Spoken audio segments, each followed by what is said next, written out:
In the vast world of fitness training programs, there's one split that consistently has stood the test of time, and this is the push-pull-leg split, commonly referred to as PPL.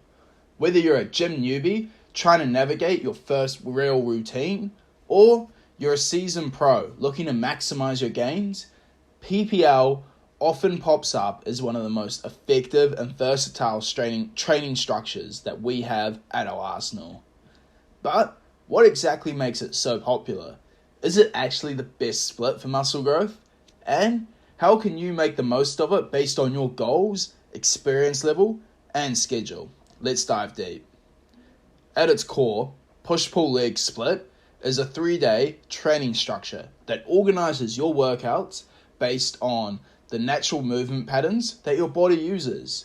For example, push is your push day. This focuses on all the muscles that are involved in pushing movements. This is your chest, shoulders, and triceps.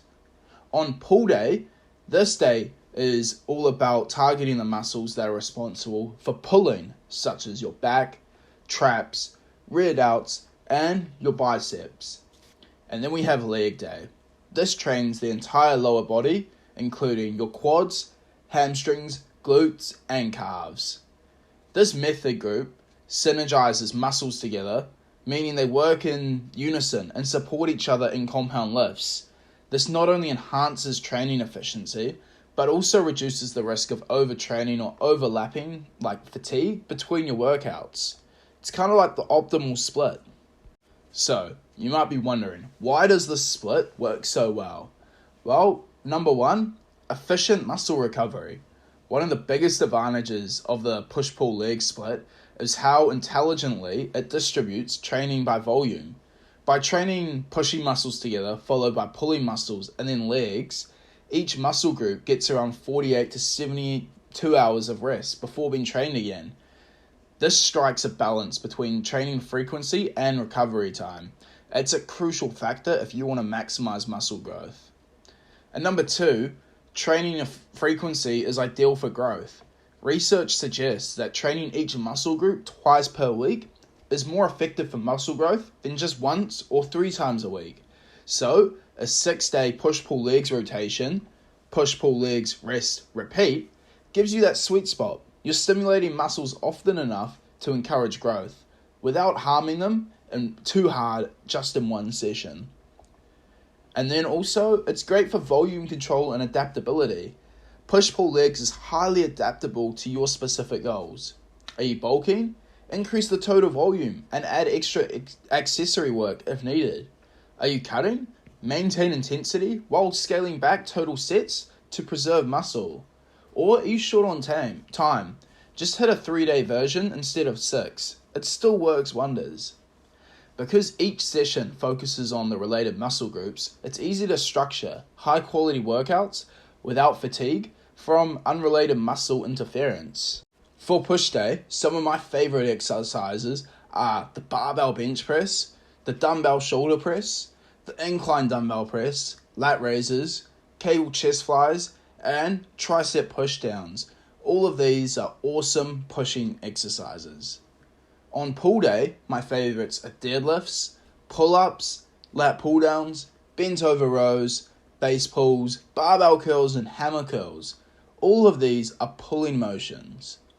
And on leg day, I like to go with squats, walking lunges, leg press, standing calf raises, leg extensions, and hamstring curls, making sure you target all of your leg muscles.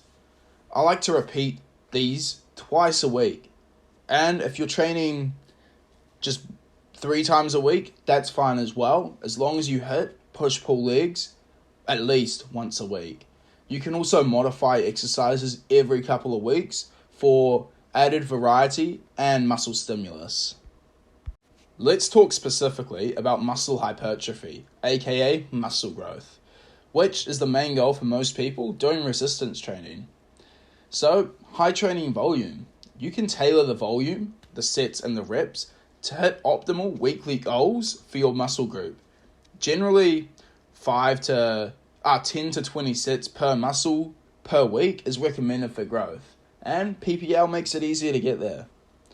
Also, PPL prioritizes big compound movements like squats, bench presses, rows, pull downs, shoulder press, and deadlifts, which are all compound movements which stimulate the most muscle fibers, increasing testosterone output and creating the biggest adaptive response for your muscles.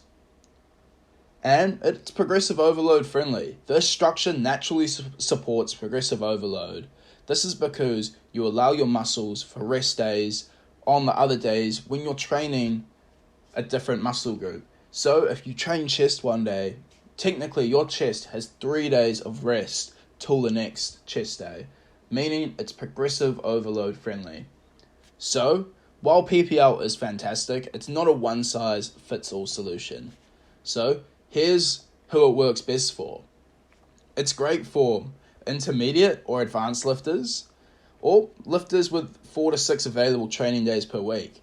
It's good for people who like to be focused on aesthetics and strength, and anyone who loves structured training and keep tracking progress. It's not ideal for absolute beginners, who may benefit more from a full body routine 3 times a week. It's also not good for lifters who need more rest due to age, injury, or recovery limitations. So with this knowledge, it's generally good for most people, but it's not a one-size-fits-all. In many ways, it is one of the best, if not the best, for most lifters who are looking to pack on serious muscle. Its smart structure, frequency, and focus on compound lifts gives it a huge advantage over other training schedules.